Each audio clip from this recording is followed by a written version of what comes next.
est 6h16, vous êtes sur Europe 1, il est temps d'ouvrir le kiosque Europe 1. Maxime Switek. Le kiosque ouvre ses portes, c'est avec une joie non feinte et non dissimulée que je les accueille dans ce studio. Loïc Loury pour les régions, Samuel Etienne pour la presse internationale, Emmanuel Dutheil pour la une de l'Écho évidemment, et Fred Hafner qui regarde la télé pour nous. Bonjour à vous quatre. Bonjour Maxime. On commence avec vos quotidiens nationaux et avec cette menace venue d'Athènes qui plane à nouveau sur l'Europe. La Grèce renoue avec l'instabilité. C'est le titre en page 6 du Figaro. Le Parlement est dissous, législative dans un mois, l'extrême gauche est favorite. Elle veut mettre fin à l'austérité et la conséquence est immédiate, nous expliquent les Échos. Bruxelles et le FMI durcissent le ton.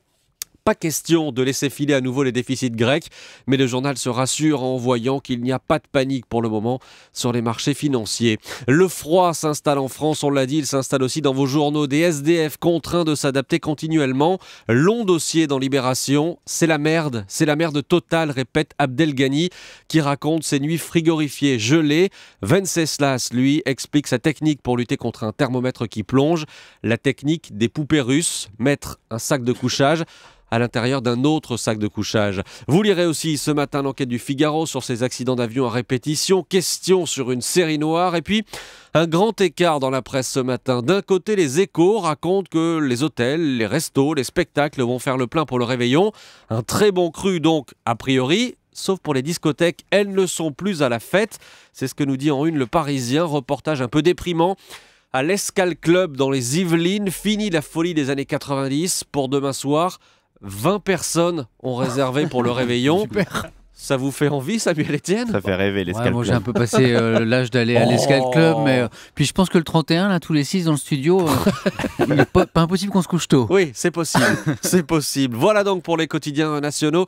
Loïc Loury, qu'est-ce qui fait la une de la presse régionale ce matin ? Eh bien, ce sont les résultats du dernier recensement. Et oui, nous sommes plus de 65 millions en France, c'est ce que titre Ouest France. À Nantes, on est très fiers puisque le département a gagné près de 70 000 habitants. Et donc, Presse Océan, à sa une, affiche ce chiffre particulièrement précis, beaucoup trop précis, 1 313 321 habitants en Loire-Atlantique. C'est vrai, c'est précis. Personne n'a été oublié en tout cas. Hein. Alors le Maine Libre, lui également, salue des statistiques en hausse. Nous sommes de plus en plus de Sartois, c'est ce qu'on peut lire en première page. Mais il y a également des perdants, évidemment. Poitiers a perdu des habitants, c'est en une de Centre Presse. Et puis à signaler aussi cette photo dans un tout autre registre, c'est à la une de l'Est républicain.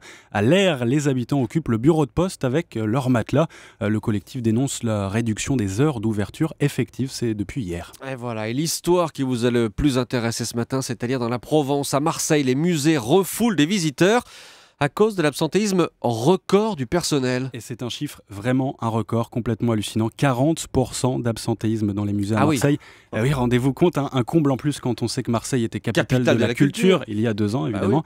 Alors 240 vacataires avaient été embauchés, ça c'est pour les chiffres à l'époque en 2013, et près de la moitié en ce moment sont en arrêt. Il n'y a pas d'explication par contre dans l'article sur les raisons, les causes de ces arrêts de travail. Celui qui a signalé le problème, ça c'est intéressant, c'est un élu de l'opposition, après avoir reçu la lettre d'un couple de Lyon. Ce couple, tenez-vous bien, a traversé Marseille et tenté d'entrer sans succès à la Vieille Charité, à Grosbay, aux Beaux-Arts, au Musée d'Histoire naturelle, au MAC, et dans l'article, il y a des points de suspension. J'ai vu ça. Ils sont fait un resto, quoi. Exact. Il y en a peut-être d'autres.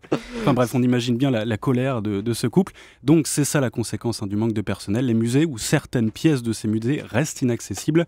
Le journal évoque enfin cette anecdote. Des touristes ont payé 8 € pour entrer au musée de la Vieille Charité pour visiter une collection égyptienne. Eh bien, au 2e étage, la salle concernée était inaccessible. Voilà, et pour eux aussi, resto. Oui, c'est le plus simple. Merci Loïc Loury. La presse internationale, c'est avec vous, Samuel Etienne. Ce matin, une question, et en plus, vous avez la réponse. Le pouvoir fait-il vieillir ? Oui, la réponse à la question, je l'ai trouvée dans le quotidien américain, le Los Angeles Times. Alors, vous savez peut-être que depuis l'élection de Barack Obama en 2008, de nombreux commentateurs ont souligné le vieillissement accéléré du président américain, mettant en avant le blanchiment de ses cheveux. Ça se voit beaucoup. Oui, c'est vrai, sur les photos, c'est net. Alors, ce serait la preuve de l'usure du pouvoir, du poids des responsabilités, du stress extrême qu'engendre la fonction. Mais vous nous dites que vous avez la réponse, Samuel, alors c'est vrai ou pas? Oui, Emmanuel. En fait, ils ont tout faux. Ces commentateurs, un expert, vous savez, il y a des experts pour tout maintenant, s'est penché sur la question. Un professeur de l'université de Caroline du Nord, il a passé des heures sur des milliers de photos d'Obama et il a pondu une analyse très sérieuse qu'il a baptisée Yes, We Canity. Alors, je suis allé voir ce que ça voulait dire. Canity, c'est du latin. En fait, ça veut dire vieillesse. Jeu de mots. Conclusion de ce chercheur, le blanchiment des cheveux d'Obama est strictement normal, tout à fait comparable à celui d'un homme qui ne serait pas président. Ce n'est donc ni Poutine, ni la Corée du Nord, ni même Michel, sa femme, la cause de ce vieillissement. Pardon pour Michel. L'arrêt de la cigarette, peut-être. Peut-être. Non, d'après le scientifique, c'est juste qu'il a 53 ans et plus 47, c'est tout. Et vous, Samuel, vos cheveux gris? Ah non, mais moi, c'est génétique. Mon grand-père avait les cheveux blancs à 30 ans. Donc je peux rien faire. Voilà. On va continuer à parler des grands de ce monde avec vous, avec cette une du quotidien marocain Le Matin. Alors, c'est une qui m'a surpris. Je vous lis le titre.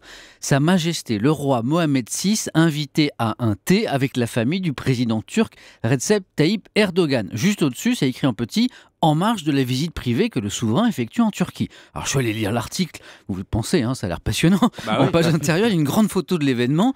Et c'est tout. Rien de plus. Donc l'info la plus importante du jour au Maroc et dans le monde selon Le Matin, c'est ça, c'est le roi qui prend le thé en Turquie. Sur Wikipédia, je suis allé voir, c'est écrit que Le Matin est le journal officieux du Palais Royal. Vous savez quoi? Je crois qu'on peut confirmer.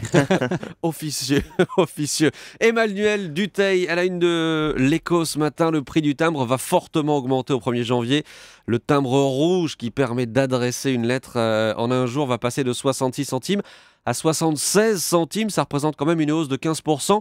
Le timbre vert, un peu plus lent, va passer de 61 à 68 centimes. C'est à lire toutes ces hausses, notamment sur le site internet du Figaro. Oui, adresser une lettre en un jour va devenir une sorte de petit luxe. L'écart de prix entre les deux timbres va augmenter. Il va passer à 8 centimes contre seulement 5 aujourd'hui. Je pense que vous n'aviez jamais essayé de faire le calcul, mais en tout cas maintenant je vous donne la différence. Alors ça peut paraître peut-être insignifiant quand on en parle comme ça. La Poste dit même que c'est pas grand-chose, ça va nous coûter en moyenne par foyer 4 € de plus par an, mais pourtant c'est un véritable symbole. Pourquoi? Bien parce qu'avec ces nouvelles augmentations, la Poste va nous pousser à beaucoup plus utiliser le tarif lent. Alors ça peut paraître étonnant, mais c'est très logique, en tout cas du point de vue de la Poste, parce que ça lui coûte extrêmement cher à la Poste d'aller vite, d'aller comme ça donner le courrier dès le lendemain au fin fond de la France. Et donc si on utilise tous un peu plus ce tarif lent, ça lui donne un petit peu plus de temps pour l'emmener et donc ça lui coûte tout simplement un petit peu moins cher. Elle fait des économies. Et on fait tous un petit pas en arrière, c'est magnifique. Les tarifs augmentent donc, mais la Poste va simplifier son offre. Ah oui, quand même, parce que certes elle va faire des économies, mais c'est pour aller de l'avant, c'est pour se moderniser. Aujourd'hui, quand vous arrivez au guichet, je pense que c'est un peu comme quand vous réservez un train, vous ne comprenez rien aux différents tarifs. Il y en a 80. La grille tarifaire aujourd'hui à la Poste, c'est 80. Eh bien, cadeau du 1er janvier, il n'y en aura plus que 19 avec une mesure phare, les petits colis, ceux qui pèsent moins de 3 kg maintenant. Plus besoin d'un colis, vous prenez une lettre, vous mettez votre livre, votre DVD dedans, vous envoyez ça au tarif courrier, ce sera la principale révolution. L'autre révolution, c'est toujours plus d'Internet avec notamment de plus en plus de lettres suivies. On saura maintenant tout le temps où est la lettre que nous venons d'envoyer. Il n'y aura plus que 19 tarifs différents à la Poste. C'est beaucoup mieux qu'à la SNCF. C'est la bonne nouvelle d'Emmanuel Dutheil. Merci beaucoup Emmanuel en tout cas, merci à vous. Fred Effner, la télé ce soir. La France a un incroyable talent, c'est sur M6, près de 2 heures de spectacle. Varié, c'est le moins qu'on puisse dire. Oui, Maxime, à la télé, il y a des concours de chant, il y a des concours de cuisine et des concours de tout. C'est le cas de La France a un incroyable talent qui réunit des chanteurs, des circassiens, des pilotes de motocross, des acrobates et même un moine Shaolin surexcité ce soir. Si vous voulez, je tente un de ces numéros. Okay. Maxime, avez-vous un billet de 20 € et des baguettes en bois pour manger sur oui, vous toujours. Non, vous n'avez pas, voilà. Évidemment, vous n'en avez pas, c'est dommage. Sinon, j'aurais fait comme Maître Kiffé Long qui va couper ce soir des baguettes en bois avec un simple billet de 20 €. Je vous promets, je me suis entraîné toute la journée hier. J'ai pas réussi, mais j'avais qu'un billet de 10 €. Ouais, c'est sans doute l'explication, c'est sûr. Il y a d'autres choses que le moine Shaolin ce soir. Est-ce que vous avez repéré le candidat qui sort du lot? Évidemment, il a 13 ans seulement. Il s'appelle Amani. Il est d'un naturel déconcertant. Et avant de l'écouter chanter, écoutez-le expliquer au jury pourquoi il a choisi The Power of Love de Céline Dion. The Power of Love, c'est une chanson qui a un peu tout. La voix, l'interprétation, il y a beaucoup de choses dans cette chanson. Tu vas tout nous faire ce soir. La voix, essayer en tout cas. Tu as la voix, l'interprétation et tout et tout. Ben, moi je sais pas, je vous laisse juger.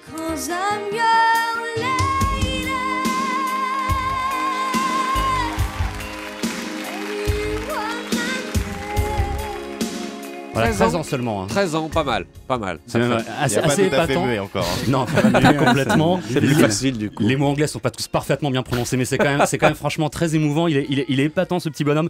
Pour l'écouter en entier, c'est ce soir à la télé, le 4e et dernier épisode des auditions. La France a un incroyable talent, merci Fred Hafner. Ce soir donc à 20h50 sur M6. Je vous remercie tous les quatre et je vous dis à demain pour le kiosque. À demain. À demain.